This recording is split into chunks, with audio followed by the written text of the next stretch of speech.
Okay, hello Lou. How are you? All right, Jean-Luc. And what kind of fly rod do you have? I have an ADG 9-foot, 9-weight, Is it 4-piece. is it good, very sensitive for you? Very sensitive. As soon as he put his nose on it, I could feel it. Okay, and what kind of fish? This is a redfish.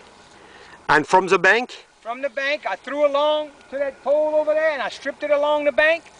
And as soon as I stripped 1 or 2 times, he nailed it. And I could feel him right away with this sensitive rod. Okay, thank you so much, Lou. And have a good day. Thank you very much, Jean-Luc. Bye-bye.